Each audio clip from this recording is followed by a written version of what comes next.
Hello, welcome to the WAQ Show. I'm your host, TJ. I'm Matt. And I'm Dan. And today, we're talking about some cartoons, some storytelling devices, and all those things, kids' jokes, not kids' jokes, adult jokes and kids' shows. Like SpongeBob. And I pulled up a list, I gotta find it. Ren and Stimpy. God. It's one of my favorite shows as a kid. I think the argument was had before the episode. I would argue that is not a kid's show. That is an adult show. No, but Ren and Stimpy was on like Cartoon Network, or was it on Nickelodeon. That's because It's a back in the Nickelodeon show. fucking 90s. This is another one of my big fucking annoying things. Nickelodeon shows. Dude, a lot of the 90s shows were shows like that. Back in the 90s, people that ran publishing and shit refused to accept the fact that animation is just a way to make something. And they labeled it all as for kids just because it was animation. Dude, for kids TV. That's how you get shit like Invader Zim and Hey Real Monsters. Yep, when somebody's like, I want to make a show for adults and use animation, but only Cartoon Network and Nickelodeon will pay me to do that. I guess I'll have to trick them. The Animaniacs. Dude, Animaniacs is wild. I mean, I don't know. I guess some of Animaniacs was pretty adult, but yeah, some of it. That was more kid-like. The worst, I think, was Ren and Stimpy. Like, I mean, there is literally a song. I still remember a line from the show. Literally, one of the lines from the song was, "I'll teach your grandmother how to suck eggs," and it's like, oh my god, what is this? And then, my favorite jingle from Ren and Stimpy, "Don't pee on the electric fence." It was a board game they were advertising. oh my gosh. Yeah, dude. I forgot about that. One of the Animaniacs spin-offs was some blue crazy guy. What was his name? Started with a Z. Happy, happy, joy, joy. That's the song that's got the line in it.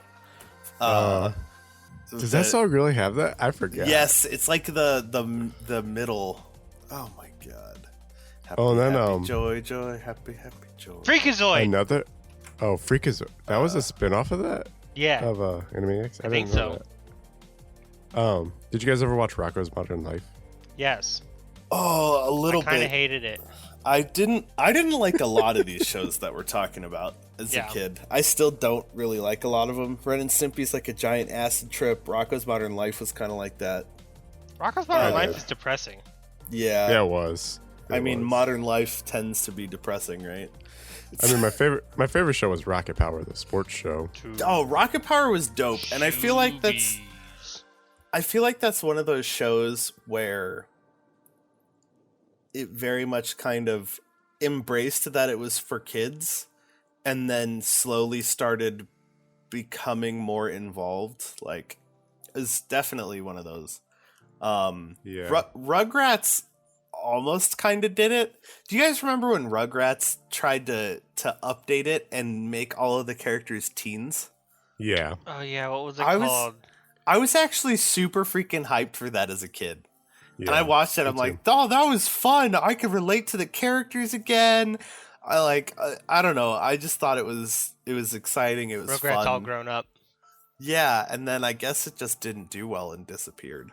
So I guess that was like a thing they wanted to do back then with a lot of stuff, is like have it grow with us as kids. Yeah. To stay consistent. Because my biggest memory of that is Toonami and the little robot dude. Tom. I don't remember his name. Oh, was it Bob? It's Tom. Oh, Tom. Tom. Yeah, Tom. Yeah, and he grew like up with us. Commercial thing where he started as a little robot and then he's like a big dude piloting a ship. I remember that. But it took years because it was like, as you know, we were becoming teenagers, he was becoming a teenager. Didn't his AI turn into like a sexy lady at some point? I think so. Like Cortana style. If I Google the evolution of Tom from Toon. Yeah, I was about to say you should definitely add from Toonami because if I'm the evolution of Tom, I wonder what that pulls up. Oh, wow. Tom. There's no sexy. Oh, there kind of is. I think. Maybe. Tom and Jerry now Tom. too.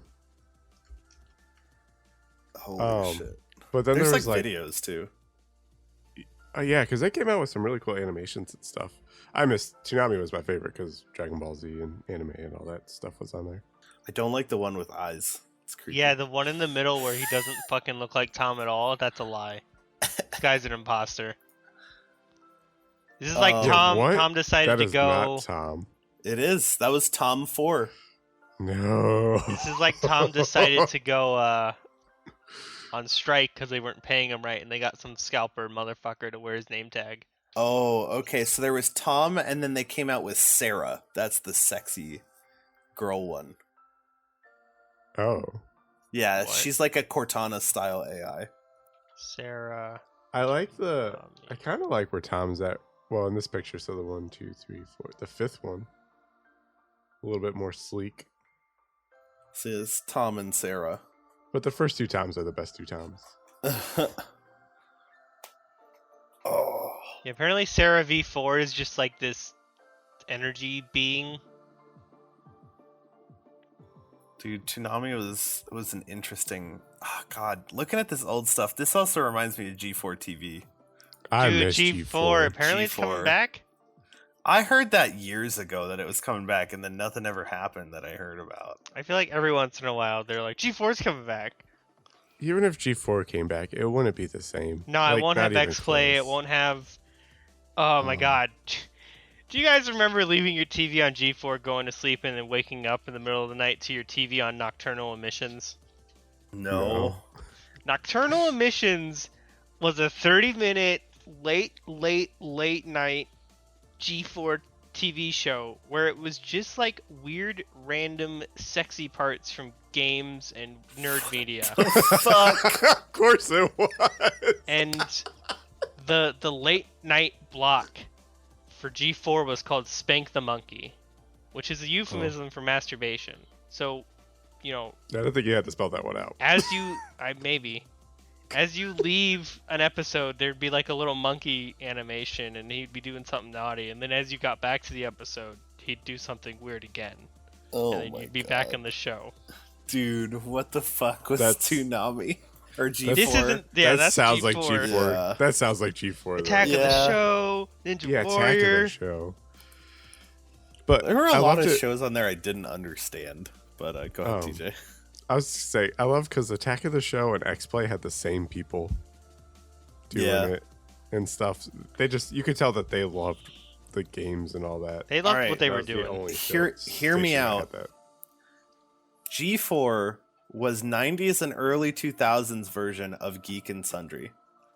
Because it's the same show host for a bunch of different shows, and it's all nerdy, geeky shit, but it was more edgy. Whereas Geek and Sundry is a bunch of different shows under the same producers with the same kind of cast of hosts and stuff. And it's just more about like tabletop and board games and other nerdy stuff If than G4 was video games. I'm Is gonna that on TV? no Geek and It's Sundry Twitch. is a internet thing. Gotcha. I'm gonna do the Matt thing and say this not as nice as I could. If you ignore the fact, how to put this? Oh boy. Yes, if it's just that they're both about nerd shit with the same cast of people, yeah, they're exactly the same. But I don't know. I feel like I mean, I the don't know what it content was. was vastly different, for sure. I'm just thinking about it. I've watched a couple Geek and Sundry things, and I don't like it, and it feels weird and like try hard. But Attack of the That's Show fair. and X-Play, I really liked. That being said, my standards are far higher now. So Attack of the Show and X-Play could have also just been just as try hard, but I was a stupid fucking high schooler and I didn't know. I feel like they just had fun with it on Attack of the Show. Yeah. Like they knew they were on a time clock probably of how Dude, long the show was going to last. And stuff. I feel like the WAQ show, talk show, could have been part of G4. Oh yeah, Like, I could see Yeah. us sitting there Definitely. bullshitting for 30-minute episodes. Especially if we were just talking about games, most primarily, which we kind of do anyways. But Hey, yeah. video producers, if you're looking. Yeah. Yeah. Oh man, but man, we've already gone widely off track of Kind of. I mean, adult. Adult content in kids shows. I feel like the number one for this that's still modern. I mean, well, I guess I should ask this too: is The Simpsons classified as a kids show? I wouldn't. no, I don't would. think so. I would classify it the same way. The same It's shit like I talked Family about Guy. earlier. Yeah, it's just like originally it was aimed at. Well, no, wasn't it always on Fox? It was made for adults. Yeah. Yeah. I feel like Simpsons is the exception. I don't know That how. that phenomenon you're talking about, though, Matt, that definitely is responsible for the amount of 90s and maybe even early 2000s kids who had overexposure to South Park way too early. Yeah. Their parents were like, oh, it's a cartoon with kids on it, it should be fine. And then like Man Bear Pig shows up and fucking Cartman kills Kenny 20 times in one episode. Suddenly your kids know who Al Gore is because of Man Bear Pig, and you're like, how did this happen? Yeah, that's it's crazy because as I was watching the kids ones, I was also watching South Park, Simpsons, Family Guy, all those. Yeah. And that, I don't know. It's just, I guess it's a thing of times, of oversensitivity to certain things. Yeah, and it's only increasing, but that's getting into a social problem. This is supposed to be a positive episode. Yeah, after after last episode we recorded. But yeah, no, SpongeBob, especially modern SpongeBob. I mean, I guess they've kind of always done this, but one of the examples that I brought up just prior to the show was I sometimes I'll see clips of episodes of a SpongeBob episode on my social media feeds. And one that I saw the other day was SpongeBob was working in the grill. Squidward sent an order back to him, and he comes like busting through the fucking wall as this ripped Chad ass sponge lad, and he's like, "Oh hey Squidward, I'm late for the gym." And Squidward's like, "You meathead, get out of here before you break everything or whatever." And SpongeBob's like, "All right, thanks Squidward, I'll be back." And he like runs off to the gym. He's like, "Hey Larry, I'm here to work out again. It's good to see you. You getting ripped?" And he's like sitting behind the desk. And Larry the Lobster's always been like the ripped Chad character. He's sitting behind the desk. He's like doing paperwork, and he pulls some papers down, and he's just like this pale, super fat lobster man now. God, I'm watching it right now. Yeah, and he's like, "Hey SpongeBob, I haven't had time to do my crunches, man. I feel awful. The only thing I'm crunching is numbers. I should just give up. What time do I have?" And he just starts like shoving donuts into his face at one point. And it's just like, it's too real. Because as an adult, you have less time for stuff like that. Like some people who are excellent at time management and have their priorities in order can manage it, which is great. But most adults are going to fall into the category of, what time do I have to spend an hour or two just working out? Like, I'm exhausted all the time. I'm constantly working. I'm at home doing chores. If you got kids, you're taking care of kids. Any free time you have, you want to just sit there and do nothing and just have entertainment beamed into your fucking brain. Most of the time. So it was just like, whoa, this is way too real. And then, of course, they flip it around with kids again, and it turns out SpongeBob's buff muscles are only from all the water he's been hydrating with. Don't ask. I know they're underwater. And then all of a sudden, like, Larry finds that funny, and the whole joke is laugh on your back while you're crunching. And, like, he does, like, 10 seconds of crunches while laughing, and his gut just, like, molds itself back into a fucking 8-pack. And he's like, "Thanks, SpongeBob, you helped me out, bro. Yeah." And he's all buff again. I'm just like, fuck you, SpongeBob. If only, right? Oh my god, that's hilarious. I did sit-ups this morning and I didn't laugh. That was my mistake. It was just, oh man, it was a little too real. I was shocked at how real SpongeBob is getting, because they did. Oh, there was another one I caught from SpongeBob where Mr. Krabs had basically industrialized. So the Krusty Krab was closing down because he sold out. So there were factories making Krabby Patties, and you could go buy a frozen Krabby Patty in the supermarket, and you could take it home, warm it up, and eat it. And everyone had these like huge fat asses, and you find out the production line is filling it with sand, like they're replacing part of the recipe with sand, and the sand is just bloating people's asses. And like Mr. Krabs is swimming in money, everything's great, and SpongeBob's all depressed because all he wants to do is be a burger flipper, and he misses the Krusty Krab. And then the news breaks that sand is in Krabby Patties, and everyone starts immediately barfing up sand, and their asses deflate as they throw up all this sand. And Mr. Krabs is like poor, completely broke, just crushed and destroyed. And SpongeBob's like, should we go back to the Krusty Krab? And everything ends up back to normal at the end of the episode. And I'm just like, did they really go over small businesses selling out and corporatizing into large supply chains and the horrors that come with that and all the corners that are cut? Did they just go over that in a children's show? I mean, the unrealistic bit is the Krusty Krab name would be forever tarnished. They would not be able to go back into business as a small business. Yeah, but everything else is like what throwing up a bunch to deflate your ass from all the fat. Yeah, no, I definitely need to figure out how to get all this sand out of me because my ass is out of control.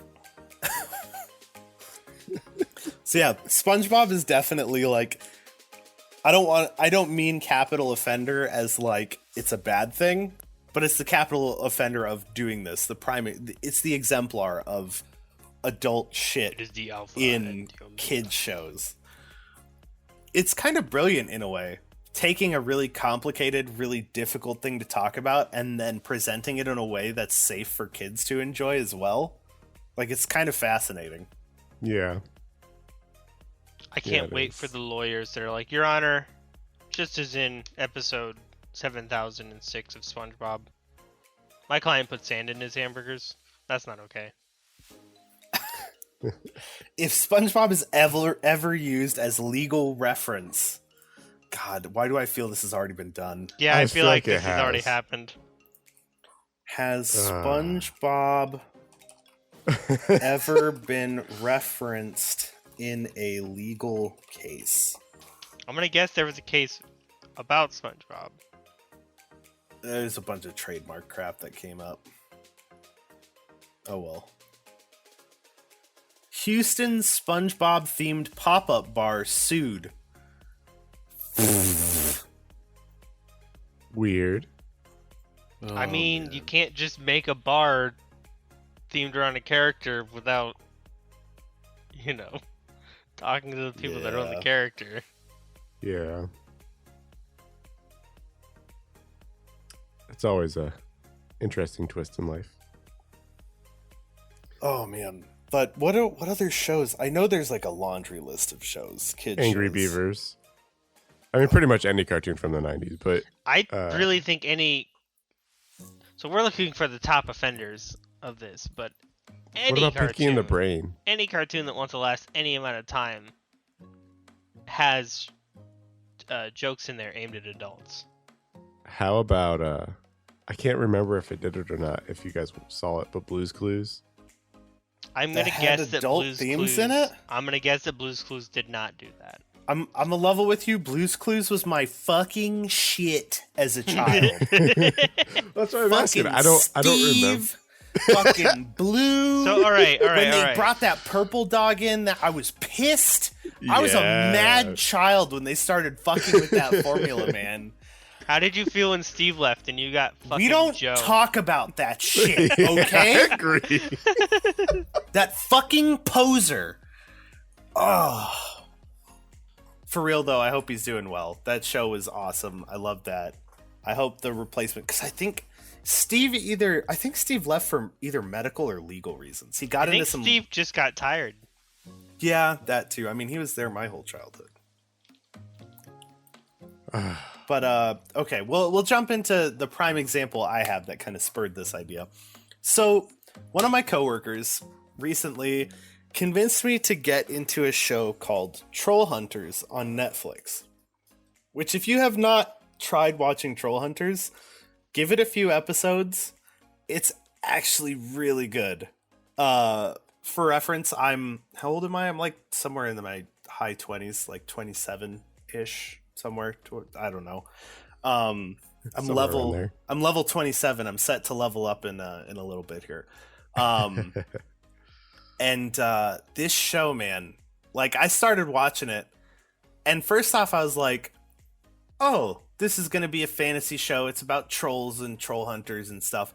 The opening scene is two trolls having a battle under a bridge as cars are driving over it. And I'm like, wait, what the fuck? This isn't a fantasy show. I mean, it obviously is. It was very dissonant. It's not what I thought it was going to be because I hadn't looked into it at all prior to starting it. I just threw it on because I wanted something to talk about with my coworker that he seemed really into. And I was like, maybe I'll like it.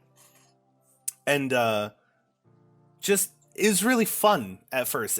It opens with like the big bad guy for the first story arc fighting the good guy, and they kill the good guy in the first like 15 minutes of the episode, because the whole premise is like this magical artifact that makes you a hero of trolls picks a human, and that's never happened before, and it's weird and has problems and stuff. And it's got like Arthurian legend backgrounds and stuff like that. But it's all very like tongue-in-cheek, and you know, it's about the kid and his best friend trying to figure out this secret thing, and you know, he finally admits to his crush that he likes her, and she ends up getting involved, and it's very like high school kind of thing. And there's this conflict with the teachers, and then one of the teachers turns out to be one of the bad guys and stuff like that. And you're like, okay, it's very directed at kids. It's very fun, tongue-in-cheek. The little gnomes that run around in Troll Market are like these vermin, and they're very funny. And there's all these kinds of jokes. There's even fart jokes and stuff. It's like, okay, it's very kid. And then there's a scene I don't think I will ever forget. If you guys have anything to interject, now's the time, because I'm going to describe this scene with a little bit of context. My only interjection, which has nothing to do with Troll Hunter, is that Steve wanted to pursue music and he was going bald. That's why he left Blue's Clues. Oh, wow. Well, there you go. I feel like those are reasonable. Yeah, no. Like, apparently, there's a documentary, Yeah. and he definitely didn't have any drug problems. Well, I'm really glad to hear that. Yeah, I remember hearing those Allegations, rumors and stuff. Yeah. Anyway, Anyways, yeah, no, this sounds so far so good. yeah. Thank you for bringing that up. That way, you know, we don't tarnish the great name of Steve. Yeah. Steve Burns. But okay, so this scene. So for some context, the main character's name is Jim. His mother is Barbara, and his father disappeared. Basically, just left a long time ago. Which I'm kind of sold his dad is like a descendant of Merlin. He's probably going to come back in one of the other series. But anyway, so things are kind of hard. His mom's a doctor. So she like works late nights. I mean, episode 1, they set the premise that he's taking care of his mom, really, is what's happening. And she even admits it. And she's like, you don't need to do that. That's my job. And he's like, yeah, but I like doing it. You know, it's a very sweet relationship. And I mean, even right there with just that, that's a very adult kind of thing to talk about. There's actually a like communication and relationship principle around that. It's fascinating, but I won't get into it. So that's the premise, and the scene is about Jim and his mom. So there's a bad guy. It's like this mummy troll dude. I won't get into it, and he's observing Jim as he gets home one day. And Jim's hiding this big secret of being this thing called a troll hunter and working with the trolls, because you can't let normal people know about magic stuff. Every time it happens, there's like a brain-breaking moment for these people. It's freaking weird. So he comes home, and you're viewing this from like a rooftop across the street through the 4 windows in their 2-story house. And he comes home, and Barbara's like, where have you been? I've been worried, blah, blah, blah. And he's like, Mom, it's fine. I was out. And he comes up with some lie, and she's like, don't lie to me. I know that's not true. And she kind of like grounds him, and he gets really upset, and he storms off up the stairs into his room. And it's like, okay, a kid and their parent fighting, like that's a little bit heavy, but whatever. And then what happens afterward is the brutal part, because the single mother trying her hardest, and the son who loves his mom so much but can't share this secret with her. And you watch as Barbara walks past the windows and climbs up the stairs and goes to his door, and you can tell she's just shattered at this. And she goes to knock on his door and she stops. And you can see Jim's face on the other side of the door, like he's waiting. He's waiting for his mom to come in so he can apologize and she can apologize and they can have this heartwarming moment. And the mom just doesn't knock on the door. She has a second thought about it. She's like, maybe I should just leave him alone. I don't know what's going on. And she kind of stops and lets her arms down and starts to walk away and turns the hall light off. And as she's walking down the stairs, Jim sits in front of the window at his desk and puts his face in his hands and starts to cry. And then Barbara walks back into the kitchen in the window just below him and just starts fucking bawling. And it's like, holy shit. This got so heavy like that. And like that's happening to how many families? And it's just a single parent struggling to connect with their kid. And it's like, oh my God, this is so adult out of nowhere. Like I'm never going to forget that scene. It was just, it really humanized the characters. It made it shared an understanding of the difficulties of the situation. It was just really, really good as a scene. It was really, really sad as an example. I'm glad that didn't go where I thought it was gonna go. Yeah, I thought the mom was gonna get murdered or something. So did I. Oh God, no. Well, you let it with the mummy guy across the street observing them. Well, I just needed to set the scene of where the camera was in this, because you're not in the middle of it. Like the I know it's not technically. I guess it is cinematography. Yeah, there's just not an actual camera. It is. But the cinematography of the scene was just fucking brilliant. Like in my mind, I was like, "Oh man, mummy guy's about to kill her right before she knocks." Oh my God. Other thing that I don't know if you've mentioned, and I feel like if it hasn't been mentioned, we kind of buried the lead on this. This is an animated show for kids made and directed by Guillermo del Toro. Toro. Almost got it, buddy. Sorry. Yeah, it's Guillermo del Toro. God, you fucked me up, Guillermo del Toro. Thank you. Whom is? He's just a famous, super director. famous fucking director. He made a bunch. Yeah. He made the Hellboy movies. He made Pan's Labyrinth. He's made a bunch of crazy. He made Shape of Water recently. He's made a bunch of like super critically acclaimed, well done, good ass movies. Pan's Labyrinth, The Shape of Water, Hellboy, Crimson Peak. Oh, Pacific Rim was him. The Modern Pinocchio. Blade 2, Second Pacific Rim. The Hobbit and Unexpected Journey. The whole Troll Hunter series. Puss in Boots, Kung Fu Panda 2, Rise of the Guardians. You did a Lovecraft movie? I didn't know he had actually made other animated movies. Animated. Yeah, no, he's done a bunch of stuff. Here's his list if you guys ever want to look at it. But yeah, it's very good. Did you guys ever watch Osmosis Jones? Yeah. Hell yeah. I missed that show. I watched the movie. I didn't watch I watched the the movie show. and the show. Would you say that had adult content? I just can't remember if it did or didn't. I mean, I'm fairly certain it did. I don't remember any specific instances, but I can definitely think of like, some dude is doing something. I mean, the whole human world portion of the movie, I don't know about the TV show, but the whole human world portion of the movie, isn't it about like a dad who's divorced and he's trying to see his kid and he's having trouble doing that? Yeah, like, that's pretty adult. It's Bill Murray. He's a zoo caretaker father who's having troubles, and I think at some point he has a heart attack and he's dying, and his kid's outside crying, and it's like, no, this isn't a heart attack. This is the virus fucking with him, and Osmosis Jones has got to stop the virus so the dad doesn't die. Yeah. But in the show, I think they're in a teenager. They somehow transfer. Bill sneezes them up or something, and now they're in somebody else, and they're like the new cops on the scene. I will say there were some moments in that movie that were just fucking gross, though. Yeah, no, absolutely. But yeah, there's that one. There's shit. I just had another example of one, but I lost it. Cat dog.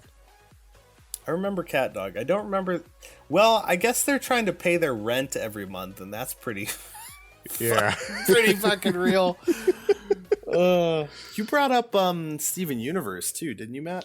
Yeah, so if you don't mind, I was kind of waiting for the halfway mark, and I was going to bring this up. Something We're there. Yeah. Something that I'm always looking into, because I actually do enjoy a fair number of cartoons that are aimed at kids, but because of this, they get more real. There is something called Cerberus Syndrome, which is the tendency of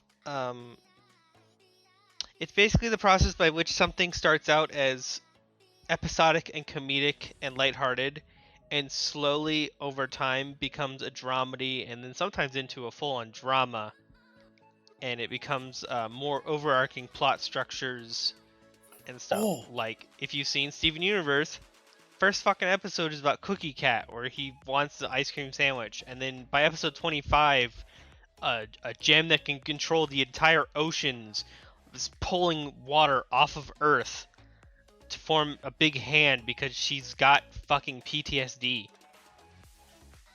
All right. Oh.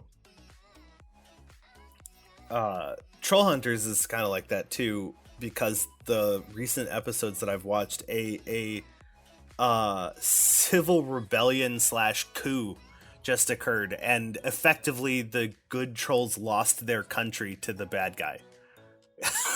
Like, yeah, just to add on as an example of like, oh yeah, it started with a kid trying to talk to his crush, and now there's like a rebellion and a coup. It's like, holy shit. I feel like a lot of cartoons do that though. What, Cerberus Syndrome? Kinda, yeah. Yeah, I mean, I feel like episodic media is on the way out, for better or worse. Most things seem to have,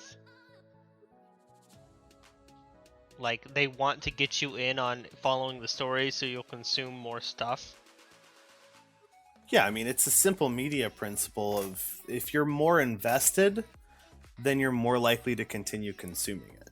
And that having having continuity is a key way of doing that. Like, the only instances where that's not helpful, and arguably it still is, are if you do a Simpsons or a Family Guy. Like, if you develop it in a way where that is the premise and the purpose of the media is to escape and have that kind of this doesn't matter effect, like it'll be over when it's over, which is useful. I mean, look at the Simpsons.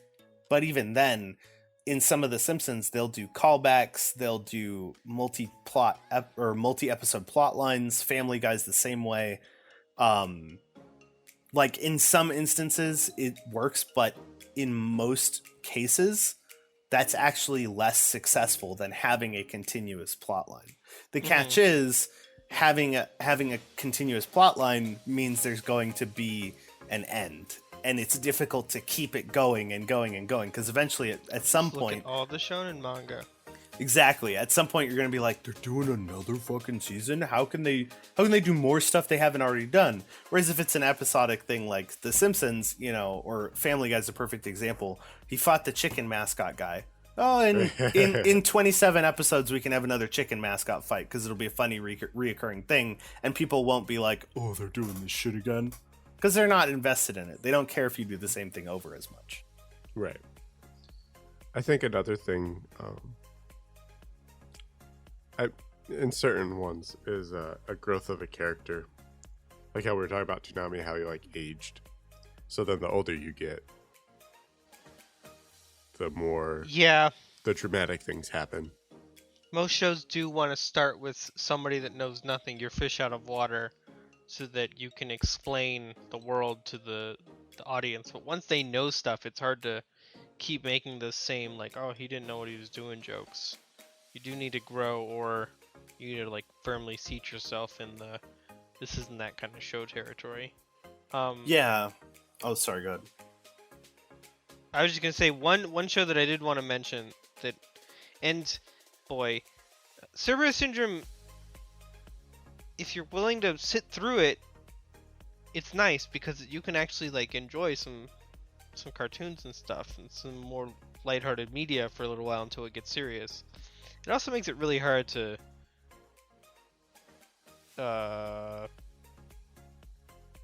suggest that people watch this stuff. Like Clone Wars. Clone Wars is an awesome show. The first 2 seasons are definitely a kid's show. But by like season 5, 6, you're dealing with, you know, fucking the ramifications of making a bad decision in a war environment. It's just like, Jesus Christ. Star Wars. I remember when Ahsoka Tano was just called Snips. She was the little plucky girl. I don't even know why it was Snips, and she calls Anakin Sky Guy. And now it's like, Anakin, I don't want to do this. It feels wrong, but if I don't, I'll be charged with treason. Yeah. I still need to watch that. Apparently, The Bad Batch did like really well. By the way, I'm in the middle of it. It's pretty good. Nice. I was gonna bring up with the aging thing, growing, and disclaimer: I am qualified to talk about a lot of this stuff because I studied media. There are 2 aspects to growing. The character growth is one aspect of it, which is important. Another thing that media producers need to consider with a long-running show is whether they want the show to grow with the viewers. So basically, there's an idea of your percentage of the viewing audience. Like what is your audience out of the percent share of the whole pair of eyes, like count of pair of eyes in the world that you're broadcasting to. And you grab that audience, and the question is that your audience for the run of this piece of media? And do the characters and does the show need to grow with that audience? So like, great example would be, I think Avatar. Avatar is a good example. That show aired over the course of how many years? Like 3. 3 years, once a year. And the target audience was this very like teen-centric one, if I'm not mistaken. So the first season needed to identify with the kind of like lower bracket of 11 to 14. So you've got to have the fun, lighthearted moments, and it's Appa, and they're sledding on penguins. My god! And then you can get a little more complex. And then the second season that came out a year later, you now need to shift that slightly. You know, and not just by a year, because now you're trying to simultaneously expand your audience now that it's more popular, while still keeping and retaining most of that original audience. So instead of going from 11 to 14, you need to target kind of that 13. So you still need some of the lighthearted stuff, but you're reaching out to like 16, 17, which we all know how late teenagers behave, and everything is the end of the fucking world, and everything is the most important thing right now. So you need to have those more critical moments. And then with season 3, you're reaching almost into like the low 20s. Depending on your target audience there. So then you need to start dealing with, relational situations and huge life changes and things like that to make it an identifiable piece of media. And that's a choice of making the content grow with the audience. Then you have the other option of things like Pokemon and SpongeBob, where, no, this is our audience segment, and you're going to come through and enjoy it while you're here and then get the fuck out as new people come in. So Pokemon is always the same carbon copy. SpongeBob is essentially always the same carbon copy. They can throw other fun stuff in. And hell, you can even do it with adult media. You've got things like Family Guy, where that's good for young adults. Older adults, they might find it funny every now and then, but they're not tuning into every episode kind of thing. Yeah. So you have to make that choice of, does your media grow with your audience, or do you just choose a portion of the global audience and target that and leave that target there? And there's merits to both. I've always been confused by Pokemon, because he stays the same age, right? But everyone else grows around him. And in fact, that is a perfect indicator of what kind of audience targeting the producer is using, their Yeah. creator is using. If the character doesn't change, and the easiest way to do that is aging, then they're probably not interested in changing the audience they're targeting. They're just targeting one segment. Right. And it's not that everybody ages around him. Over the course of Pokemon, from the beginning to I think X and Y, he was 14. He started at 10, he got to 14. They rebooted it in Sun and Moon. He's 10 again. I don't know what they plan to do going forward, but he did age and change a little bit. He even had a weird moment where I think like one of the gym leaders was into him, and she was like, "Come back when you're older, kid." Or she might not have been that old. I don't remember. I totally lost where I was gonna jump to after that. I'm just so flabbergasted. Wasn't ready for that. Fuck. All right. This was a lighthearted episode. You said 10. You said 10. I did not watch a lot of this show, but I think it definitely falls into the category of like the Cerberus Syndrome, adult themes undertoning lightheartedness. Ben 10. Like, I remember watching the beginning of the Ben 10 show, and it's like, oh, it's this kid that could transform into aliens, always fight the bad guys, that's so cool.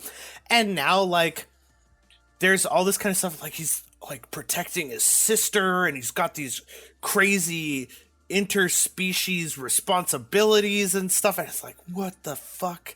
It, like, became this huge thing, and I was like, wow.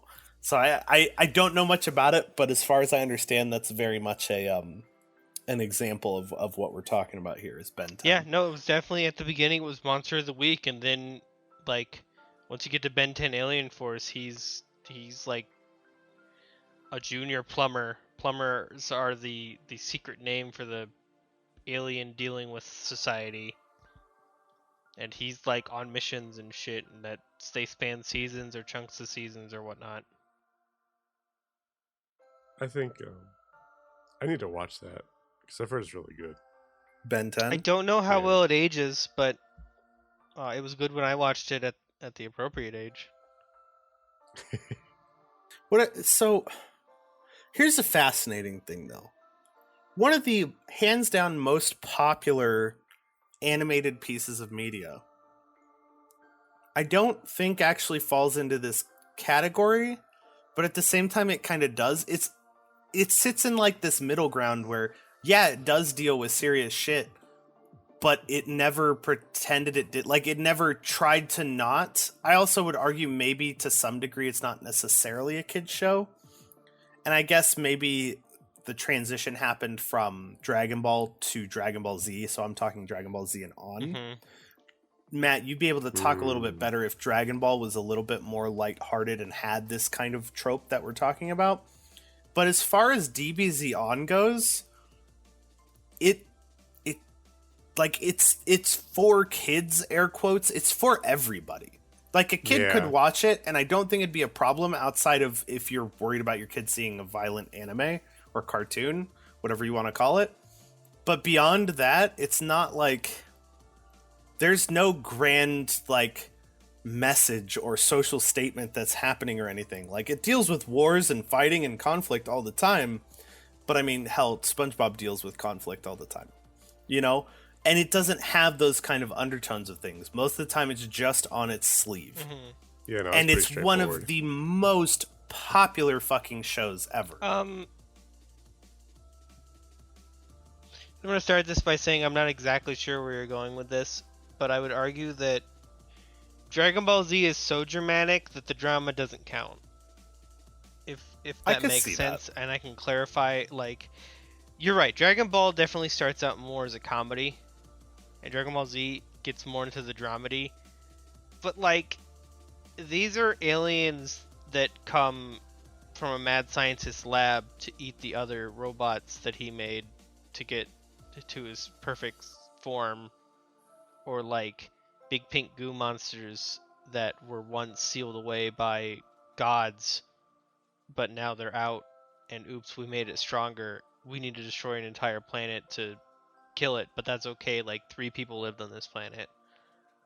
Like, the stakes in Dragon Ball Z at least are so ridiculous that I feel like nobody would apply them to their real life and take much meaning out of them other than my heroes won the fight.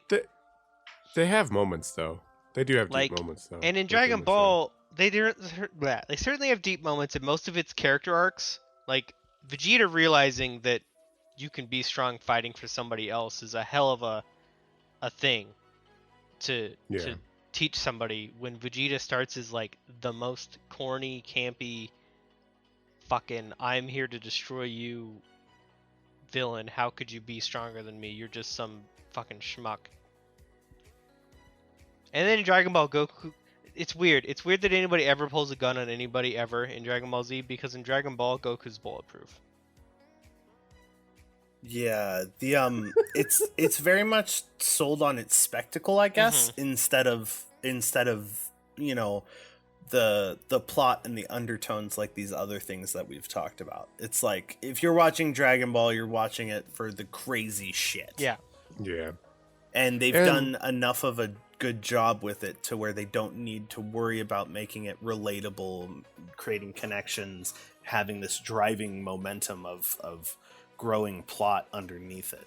Well, and then I was gonna say too, because Dragon Ball came out after Dragon Ball Z, right? Absolutely not. Maybe in America. Dragon Ball Z was first. Yeah, I was gonna say that might be an America error but thing. Yeah. No, just like Naruto, Dragon. Okay. Let me put it this way: view it as an American only, then. I still don't think that's correct.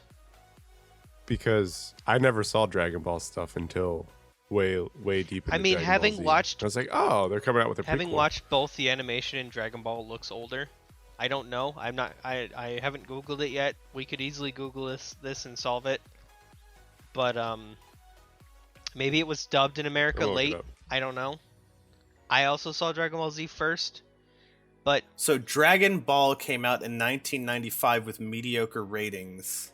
Dragon Ball Z came out in 1996 with a much better ratings. So maybe they aired like the first season of Dragon Ball, it didn't do well. They aired the first season of Dragon Ball Z and it did great, so they did that. Yeah. Oh, there's actually a Reddit article on this, or Reddit. That's interesting. Yeah. Okay. I was just making sure because then they like reversed it. Well, I was gonna say it's just like Naruto and Naruto Shippuden. Dragon Ball and Dragon Ball Z, they're in the manga. It's just Dragon Ball. The manga is called Dragon Ball. Oh. It covers all of it. Here we go. The dubbed version of Dragon Ball Z came first in 96, then Dragon Ball came in 2001, but there were 2 attempts to release Dragon Ball before 1996. The first in 1989. The dub was terrible and was not received well. In 1995, Funimation dubbed the first 13 episodes of Dragon Ball. It did better, but not good enough. So that's what happened. So as far as popular media is concerned, DBZ came out first, realistically, in America. And that was enough popularity to make Dragon Ball re-release in America effective. That makes sense. Well, there's our answer. Yeah. And then they tried to go. I guess it makes sense though, because they want to attract more kids. When they jumped to GT, they tried to make it more silly again. We don't talk about GT. I mean, GT doesn't follow fake. the manga. It's fake bullshit. And then Super is written by a new guy. Super. I like Super. I finished right. Super. Oh my god. Not to make this a Dragon Ball episode. Apparently, in the latest manga chapters, Vegeta, my boy, finally getting his day in the sun. Ooh. No spoilers. Blue hair is best hair. Until it's not. Yeah, until they have something better. Yeah, that's true. So I did want to talk about the small, how to put it, something that's always bothered me about shonen, and as I grow I read less shonen. I'm definitely like, what the new ones are, Jujutsu Kaisen and and I don't even know. I don't even know what the other big shonens are right now, but I'm not interested in them. But I am interested in One Piece because I've been reading One Piece for years. I read all of Naruto, I read all of Bleach. The thing that's always bothered me about all of these is they seem to try and grow with their audience, but slower, so that it is like they are asking of their audience to be children for longer, which I don't necessarily think is a bad thing, but it's interesting because Naruto doesn't really feel like it deals with anything insane until close to the war at the end. And Bleach is the same. Like, Bleach, I don't really feel like Bleach ever grew up a lot. No. It did start as, like, Monster of the Week type deal. But where I'm really getting with this is One Piece. One Piece definitely starts. Can never get away from it. One Piece definitely starts Well, as... one sec, Matt. Okay. I will say, I feel like Shippuden came out pretty heavy with the death of Gaara and all that stuff. Oh my god. What are you talking about, the death of Gaara? Gaara's not dead. Wait, he He's didn't still die. He died. No, he didn't. Are you No. talking about Jiraiya? Huh? No, I'm talking about Gaara's not Gaara dead. Straight up Gaara's died. not dead. I know he's not dead, but he did die. What the fuck are you talking about? What? Hold up. Google, fix this. I'm fairly certain Gaara didn't die. Gaara I know. I cried many died. times. I've rewatched that episode a ton. Yeah. Gaara fights Deidara to protect the village, but is defeated. The members of the Akatsuki then kidnap him and extract Shukaku from his body. Gaara dies in the process, but an elder from the village named Chio sacrifices her own life to revive him. All right. Yeah. All right. It starts off pretty heavy. I did not recall that he actually died. I'm gonna be honest. Because Naruto goes on a fit Yeah. because he dies because of it. all Shippuden that. does get really heavy, Yeah, to be fair. that's fair. Like, Yeah. it definitely feels like Naruto was like, oh, we're getting so heavy. Oh, man, it's so difficult. Oh, poor Sasuke and Naruto, their relationship. Oh my god. And then Shippuden's like, now we can take the fucking gloves off. People are dying. There's fucking wars. Oh my... Yeah, no, I actually Fair. like that example. Fair.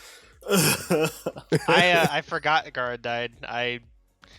I mean, he's dead for like four episodes maybe, and then the elder's like, actually, he's not dead though. This character that you've met like just now, I'm dead instead, and we're like, all right, whatever, who cares? Fuck you, old lady. I Yeah. cared. She was awesome. Nah. Dude, her army of 10. I the don't puppet remember master? it enough. She's a puppet master. She's a puppet master. She's the one who trained whatever his name is. For I the haven't Akatsuki. watched that Kazuka, shit in ages. I think. That was one of my favorite arcs. Gotcha. Anyways, yeah. But yes, One Piece. Forever and always. One Piece starts going, out really goofy, going. which makes it hard to fucking sell. But it gets so good. The world building is nice and slow and methodical. Yeah. And some motherfuckers refuse to watch it or refuse to read it. I mean, you just said it's slow and methodical. Does that sound like me with I mean, media? you have a whole ass story while the world building is happening in the background. And you just self-admitted that it starts out goofy and not great. It starts off rough. It's hard to. I it's don't hard think to it's bad do in the the beginning, of it. not in the manga. It is goofy.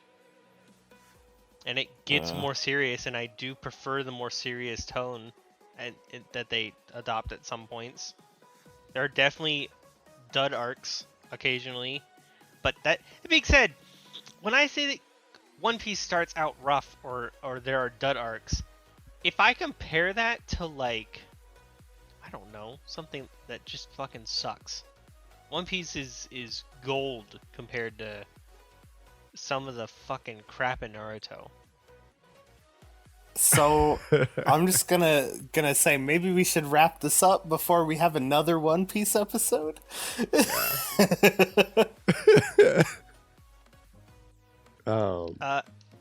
Next time you're watching shows, if you're out there, you got kids, just and you watch the first couple episodes of the new show with them, and you're like, all right, this is fine. Come back in a season and watch what this show has become, and that's Cerberus Syndrome. That's it right there. Yeah. What was I gonna say? I don't know. Only you can know that. Oh yeah. Oh, I was just gonna bring up Call of Duty since you brought up One Piece. Oh, go ahead and do that in a second. One more thing. What? The whole reason I know about Cerberus Syndrome is because I noticed this pattern in kids shows where like the first 2 seasons aren't very good because they're trying to trick parents into being like, oh, that's that show, whatever, it's fine, and then they bring out the real shit. I find it fascinating that this is a pattern that TV shows just do now. Like She-Ra. I don't think it's exactly them just trying to trick parents. I think it's to introduce characters and stuff. Oh, I mean, yes, it's not just I them know, trying to I know trick you can do that in parents, serious. but yes, I agree. Because like the TV show Flash did that too. That's fair. They weren't trying to trick anybody. But you know, I mean, some of them, sure, just not all of them. Anyways, any final thoughts? Well, you were going to mention Call of Duty. No, I was just joking. Oh. Because that's the thing I always talk about. Yeah, fair. I'll have a lot in the episodes. It's dying on me. Yeah, final thought. Go watch Troll Hunters. It's really good. Yeah. Anything else from you, Matt? Go read One Piece. It's really good. One Piece and Troll Hunters. And then play some Monster Hunters. I'm really. Oh wow! I thought you were gonna say and then play some Call of Duty. Yeah, like softballed that No. one to you, buddy, and you fumbled. I threw a curveball. No, it's going. I won't say it's going downhill, but it's kind of. Anyways, Ooh. thank you for listening. Check out all the fun shows we've talked about if you've never seen them. This has been the WAQ Show. I've been your host DJ. Matt. And I'm Dan.